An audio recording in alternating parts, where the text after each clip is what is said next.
seminar can change your mind, yes. But how do you actually start changing your life?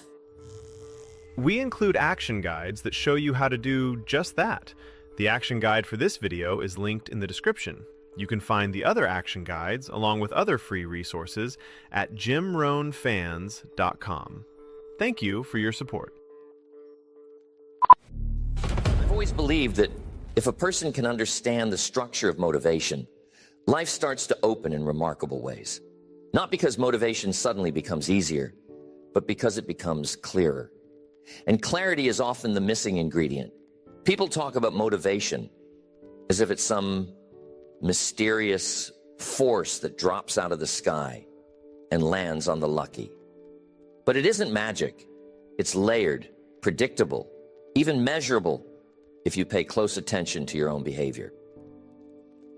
Every action we take comes from one of three levels, and each level carries its own power, its own weakness, and its own capacity to shape a life. I learned early on that the difference between the people who barely get by and the people who build something remarkable is not talent or luck or good breaks. It's understanding what fuel they're burning. Some fuels burn hot and fast but fade quickly. Others burn slow and steady but never move you far enough. And then there's the rare fuel that can carry you a lifetime. I used to wonder why some days a person wakes up ready to conquer the world, and other days that same person can hardly get out of bed. The goals haven't changed. The circumstances haven't changed, but the level of motivation has. And when you don't know which level you're operating from, you get confused. You think you're lazy. You think you're inconsistent. You think you're undisciplined. But often, none of that is true. The real issue is that the wrong level of motivation is trying to carry a load it was never designed to carry. The first level pushes you. The second level tempts you. The third level pulls you. And that pull makes all the difference, because nothing is more powerful than being drawn forward by something that matters deeply. But before a person can reach that point, there's a progression they go through. You don't start at the top. You grow into it. You recognize the level you're on and decide whether it's enough to take you where you want to go. Motivation begins with reaction, then moves to attraction, and finally matures into intention. And if you stay long enough at each stage, something interesting happens. You start to see your own life as a set of cause and effect relationships. You realize you're not a victim of low energy or poor habits. You're simply under the influence of a weaker level of motivation. Once that truth registers, change becomes possible. Not overnight, not instantly, but deliberately. When people ask how to get motivated, I often smile a little, because the real question is why they need motivation at all. If you need someone to light the fire every morning, the fuel is wrong. If you need pressure or reward to move you, you're still depending on something outside yourself. But if you can reach the point where your own purpose gets you out of bed, where your own vision sets the pace, then you've discovered the structure behind motivation. Not as a mystery, but as a tool. And understanding that structure is the beginning of profound change. Because once you know what's driving you, you can decide what should drive you. You can choose the level. You can choose the fuel. And once a person can choose the fuel, everything else begins to shift. The first level of motivation is the oldest one we know. Survival, necessity.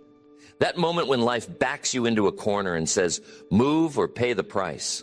I've been there. Most people have. It's amazing how quickly a person can change habits when the wolf gets too close to the door. And isn't it interesting how bills, deadlines, and a little fear can suddenly create a burst of energy that wasn't there the day before?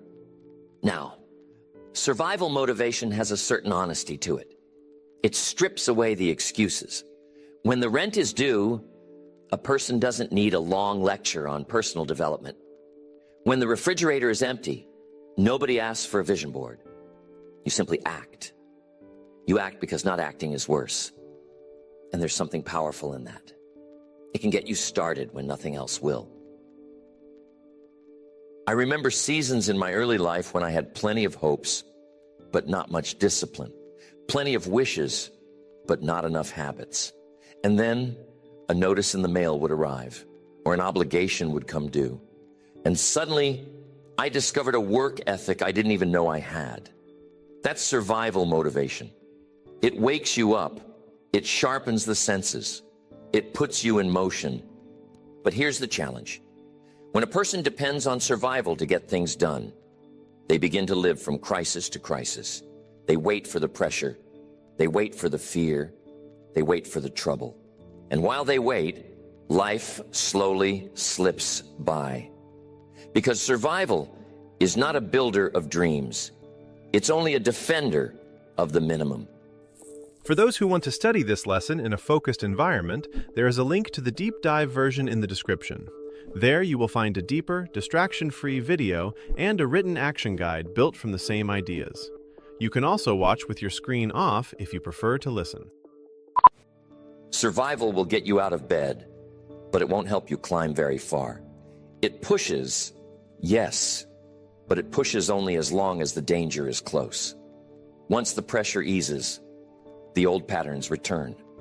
A person works hard for a week or two, then slows down, then turns back to the same routines that created the problem in the first place. And then here comes the next crisis, the next fire to put out, the next emergency to survive. Some people call that being unlucky. But often it's just the cycle of survival motivation doing exactly what it does. It drives you in short bursts, then disappears. It's a starter, not a sustainer. I used to watch people who lived this way, and I could see the frustration on their faces. They weren't lazy. They weren't incapable. They simply hadn't discovered a stronger fuel. They were letting fear set the schedule instead of vision. And fear will get you moving, but it won't take you far. It has no long-term promise in it. It keeps you alive, but it won't make you thrive. Survival motivation is like the first spark on a cold morning. It can ignite the fire, but you'd be in trouble if that tiny spark had to warm the whole house. It's not designed for that. And if you rely on it too long, you start confusing progress with panic. You start calling emergencies your motivation, and that's a dangerous way to live. So the first level is necessary, yes. It's honest, yes. It may even save your life a time or two, but you don't want to stay there. You don't want to build a life where fear becomes the foreman. Survival can start the engine, but if you want to go anywhere worthwhile, you'll need more than necessity pushing you from behind. Survival is a powerful wake-up call, but it was never meant to be a way of life. A person can run from danger for only so long before exhaustion sets in. And that's the first great limit of survival motivation. It takes more from you than it gives. It drains. It pushes. It keeps you on edge. And sooner or later, the pressure fades, and the old habits slip back in like they never left. I remember watching people who lived on nothing but pressure. They produced miracles when things were falling apart. But when things were calm, they drifted. Not because they lacked skill or desire, but because fear was the only thing setting the pace. And fear is a terrible master. It can shout, but it can't lead. It can push you to move, but it can't guide you toward anything meaningful. Once the danger is gone, so is the drive. And then you're left with a quiet house and a quiet mind. And the familiar disappointment of knowing you only do your best work when trouble shows up. That's no way to build a future. That's no way to build confidence either. Because every time you rise only under pressure, you prove to yourself that pressure is necessary. You start believing you need the emergency. You need the crisis. You need the fear. One of the saddest things is to watch someone confuse relief with progress. They solve a problem, just enough to stop the pain, and call that improvement. But progress isn't the absence of pressure. Progress is the presence of purpose. And until a person makes that shift, they keep bouncing between chaos and calm, never building enough momentum to change their life in any lasting way. Survival keeps you alive, but it doesn't make you fulfilled.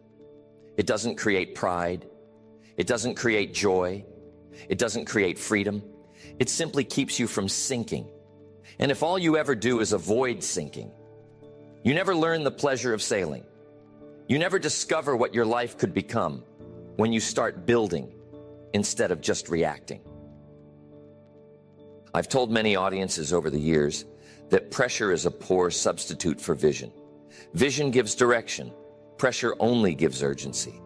Vision builds a future. Pressure just buys you time. Vision inspires discipline. Pressure demands it. And the moment the demand lifts, so does the discipline. So a person has to graduate. They have to rise above the fear-driven life. They have to say, I appreciate the lessons survival taught me, but I won't let it choose my destiny. Because staying in survival mode is like running on a treadmill. You can sweat, strain, push, and work like your life depends on it, and still not arrive anywhere new. And that's the great limit. Survival responds to the worst in life. It never brings out your best. To reach your best, you need a different source of energy, something that doesn't collapse when the pressure goes down, something that lasts, something that invites you forward instead of chasing you from behind. That's when the next level begins to make sense, when you realize survival got you started, but it can't take you where you want to go. Motivation isn't the problem. Misplaced motivation is. Videos can fire you up, but without a plan, that energy fades. JimRohnFans.com provides action guides that show you exactly how to apply these philosophies in your own life. The longer you delay, the longer your life stays the same. After a person has tasted the limits of survival, the mind begins to reach for something better, something a little more pleasant than fear and a little more sustainable than panic. And that's when the second level of motivation begins to show itself. The desire for reward, incentive, the promise that if you do the work, something good is waiting on the other side.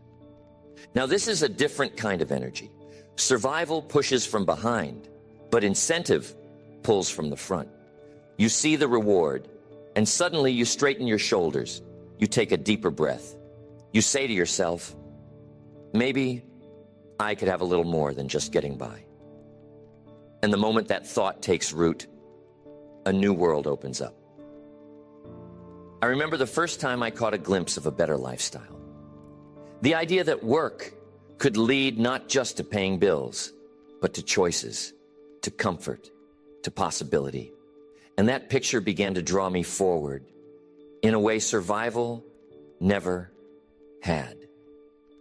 Fear made me run, but desire made me walk steadily, intentionally, with purpose.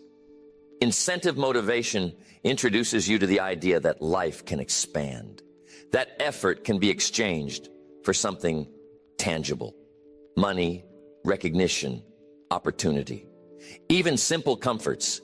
And it's remarkable how much a person can change when they finally believe something good is within reach. You work longer, you think bigger, you plan differently. You begin to imagine the future instead of hiding from it. But remember, incentives are external. They live outside your skin. They sit on the horizon, waiting for you to reach them. And that makes this level stronger than survival, but still fragile. Because as long as the prize is visible, you move. But take it out of view for a moment, and the enthusiasm fades. People who rely only on incentives often ride an emotional roller coaster. When the prize looks close, they're excited. When it feels far away, they grow discouraged. When they win, they're on top of the world. When they lose, they collapse. Their energy rises and falls with circumstance. And circumstance is a poor master of consistency. But still, incentives can do wonderful things. They can teach you how to aim, how to set goals, how to discipline your time and energy. They give you a reason to grow, a reason to stretch. The desire for something more lifts you higher than fear ever could. It shows you the first glimpse of what a better life might look like. And for many people, this becomes their turning point. They go from running away from pain to running toward possibility. That's a major shift. That shift alone can change a career, a marriage, a future. It can teach you to become intentional instead of reactive. Yet as powerful as this level is, it still has its ceiling. Because if you remove the reward, most of the effort disappears with it. And no life can be built securely on something so temporary. Incentives are wonderful servants, but they make poor masters. Still, they are the second step on the ladder. The step that teaches you how to want something, how to chase something, how to turn hope into habit. And it can transform your life so long as you understand its limits. Incentives can move a person, no doubt about that.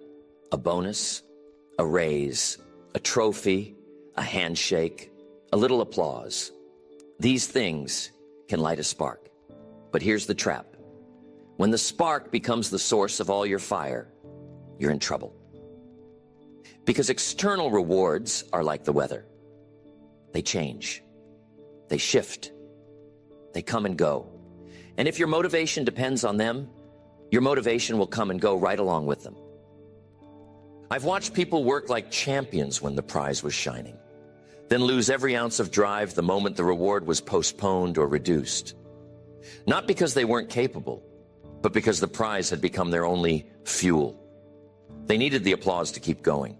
They needed the recognition to feel valuable. They needed the paycheck to justify the effort.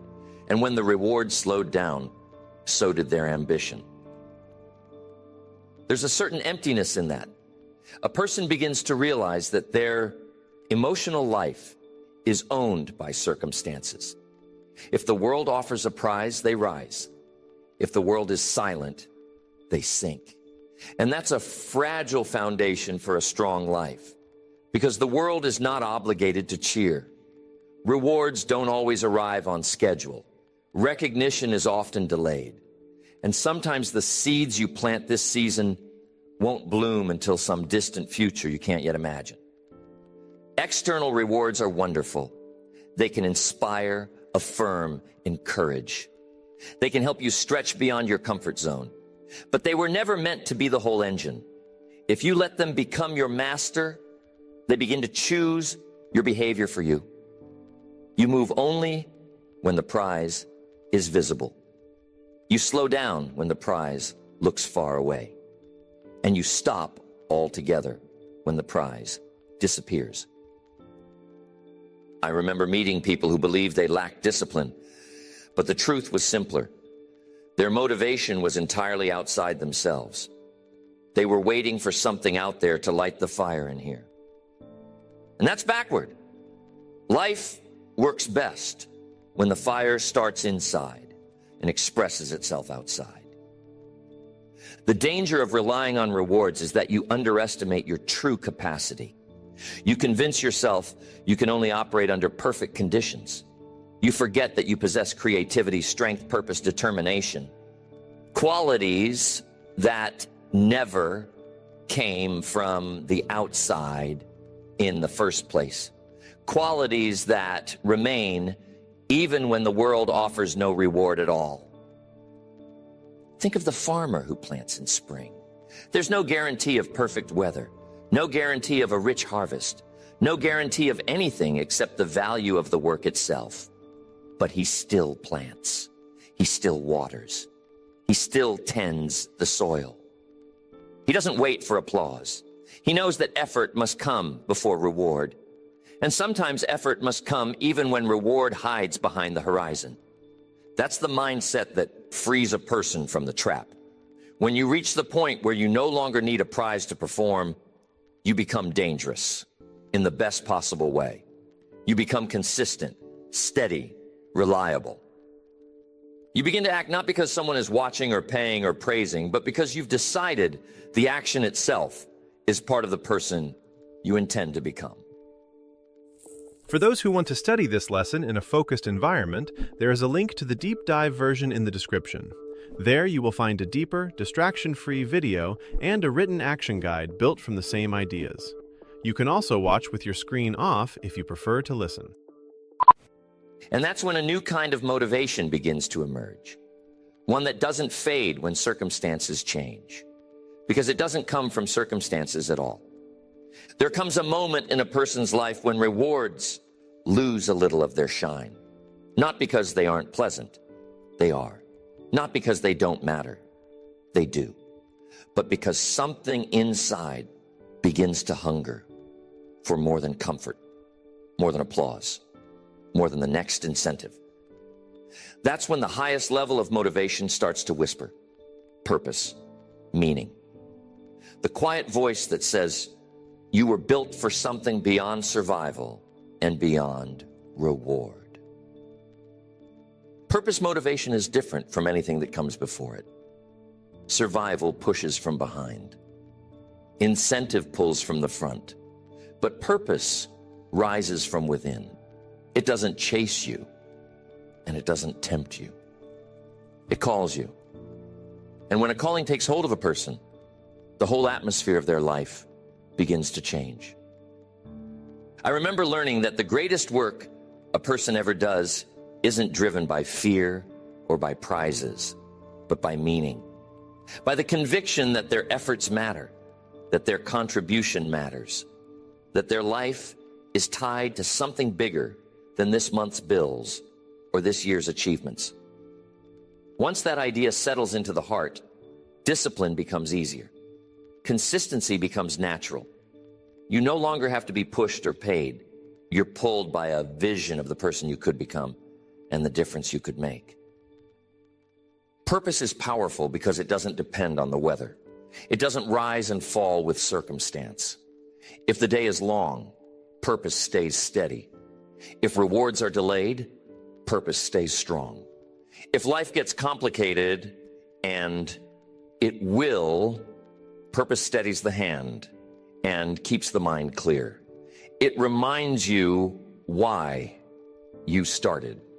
It keeps you from turning back when the road grows steep. The remarkable thing about purpose is that it turns ordinary tasks into meaningful rituals. You're no longer just working, you're building. You're no longer just earning, you're contributing. You're no longer just trying to get through the day, you're shaping the future. And when work takes on meaning, fatigue no longer feels the same. Difficulty no longer feels the same. Even sacrifice begins to take on a sweetness of its own. I've seen people with modest talent accomplish extraordinary things because they discovered a purpose that mattered to them. And I've seen gifted people waste their potential because they never found a reason strong enough to unify their talents. Purpose is the great equalizer. It gives strength to the weary, direction to the wandering, and discipline to the distracted. But here's what makes purpose the highest level of motivation. It transforms the worker before it transforms the work. A person becomes wiser, stronger, steadier, not because life becomes easier, but because the heart becomes anchored. And once the heart is anchored, storms can shake the mind, but never move the soul. Purpose doesn't shout. It doesn't beg. It doesn't bribe. It simply invites. And the moment you accept the invitation, you step into a different world, a world where your effort is no longer dictated by fear or by reward, but by the meaning you've chosen to live by. That's the level where motivation becomes almost unnecessary. Because at that level, you're not acting from pressure or from prizes. You're acting from identity. Purpose can lift a person to great heights, but even purpose needs a partner. And that partner is discipline. Not the rigid kind that feels like punishment, but the steady kind that turns intention into habit and habit into results. Purpose without discipline is like a beautiful sail without wind. It looks inspiring, but it won't take you anywhere. I've met people through the years who carried a powerful sense of purpose. They spoke of dreams worth pursuing, cause motivation. You've tapped into one of the rare advantages that separates those who dream from those who achieve. The compound effect also changes the way you see yourself. When you keep your word to your purpose day after day, you build a kind of self-respect that no compliment can replace. You begin to trust your own consistency. You begin to believe that you can rely on your future self because your present self is proving it one small action at a time. And isn't that one of the great goals of life? To become someone you trust, someone whose habits align with their hopes, whose actions match their intentions, whose effort compounds until the results speak for themselves?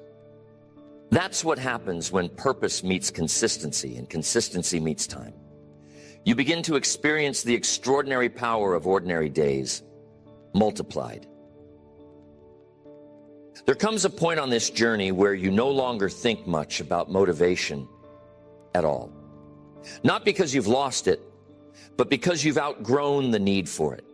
You're no longer waiting for a spark. You're no longer depending on pressure or prizes. Something deeper has taken over. Purpose has turned into identity, and identity has turned into natural action. That's a wonderful place to reach. When you act, not because you're motivated, but because this is simply who you are now. You keep your promises because you're the kind of person who keeps promises. You follow your disciplines because you're the kind of person who honors their commitments. You pursue growth because you've accepted growth as part of your nature. At that level, motivation becomes almost irrelevant. You've shifted from effort to alignment. People sometimes ask how to stay motivated for a lifetime, and I always tell them the truth. You don't. You aren't meant to. Motivation is a starter. It gets you moving. It begins the process. But the real goal is transformation. To build a life where the things you once had to force yourself to do have become the things you naturally do. Where the actions that once required courage now require only habit. And that transformation doesn't happen because of a single moment of inspiration. It happens because purpose guided you, discipline shaped you, and consistency proved you. Little by little, day by day, you forged a new identity. You earned it. You built it. And once identity forms, behavior follows with almost no strain at all. Living beyond motivation means you no longer need to be pushed. You no longer need to be tempted. You no longer bargain with yourself for effort. You wake up each day aware of the person you've committed to becoming, and you step into that identity with a kind of quiet confidence. You know who you are. You know what matters. And your actions reflect that knowledge. It doesn't mean life becomes effortless. Challenges still come. Seasons still change. But the difference is profound. You respond from strength instead of scrambling for inspiration. You bring your identity to the challenge instead of letting the challenge decide who you're going to be. There's a peace that comes with that, a stability, a sense of direction that doesn't waver with mood or circumstance. You live from the inside out. And that's the ultimate aim of motivation. Not to stay motivated forever, but to grow into someone who doesn't need motivation to live well. When purpose becomes identity, a person becomes unstoppable in the quietest way. Not loud, not dramatic, just steady.